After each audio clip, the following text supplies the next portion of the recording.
Besides hanging out with friends and family, going to camp, just what have your children been doing during this summer break? Unfortunately, many of them have been forgetting what they studied this past school year. Experts say a child can actually lose 30 to 40% of their learning over the summer break. Some students will begin this school year already behind. So here with help for getting our children prepared for back to school is Miele. She's a veteran teacher and learning specialist with her own company called Evolved Education Company right here in New York City. So good to see you. Thanks for being here. Thanks for having me. When we talk about this summer slip, right, and that 30 to 40% that's lost, is it elementary, middle, high school, all of them? Sure. So all groups of students are going to experience some sense of learning loss during the summer. But our most vulnerable populations are certainly our youngest students between grades K and 3.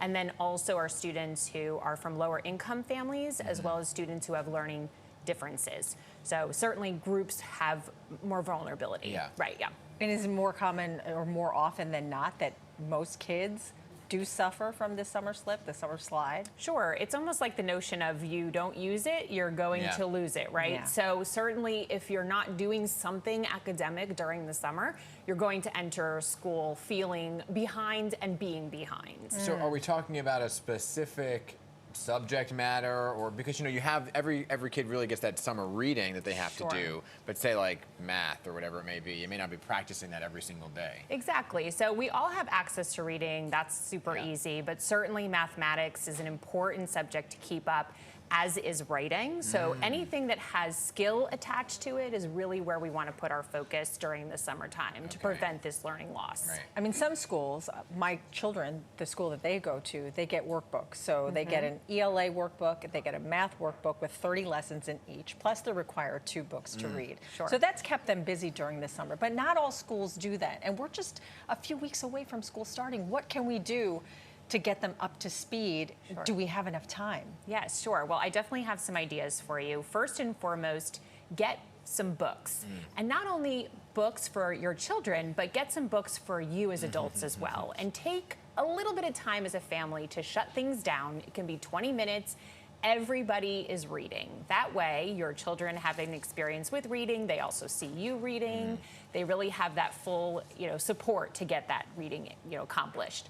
In addition, it's really helpful to work on the skills, as you mentioned. And if your school does not give you a workbook, go online, make sure you're working on those reading skills, the comprehension, the mathematical, facts, and writing something like paragraphs, responses, journaling, things like this. It's tough too, because you're going to have the kids that are just like, I don't want to do this right now. I'm off from school. What are you talking about that I have to do this? So there's that push as a parent that you have to do. Because I remember, I only have a 13-month-old, so we're not there yet. But when I was a kid, we didn't get the workbooks.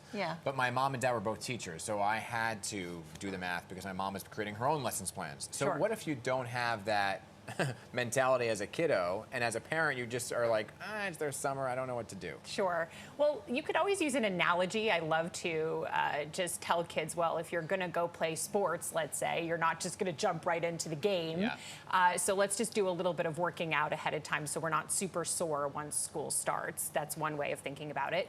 Another way is, again, like I said before, get yourself involved as a parent. Do a little bit of work with them. We all probably forget a good amount of math that we learned as students. So why not jump into the workbook and say, hey, what are you learning? Let's try to, do this together. So anything and everything that you can pull out of some tricks and could things a like reward this. be on the table? Of course, we're all for rewards. Let's go see some movies. We were talking earlier, right? So, I think we also have to be mindful of the teachers because they've been taking a break.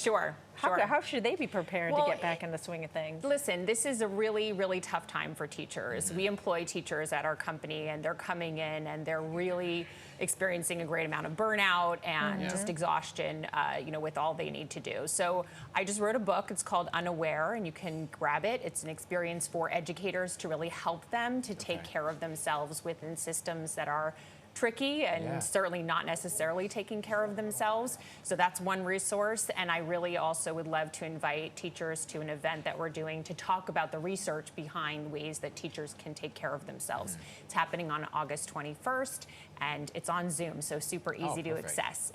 So got to take care of the teachers just as much as we have to take care of the students. Yes. Yeah, teachers are so underappreciated. Yes, gosh, it's really true. are. It's true. And yet they have the most important job Yes. to support the students. And this is something we really need to amplify.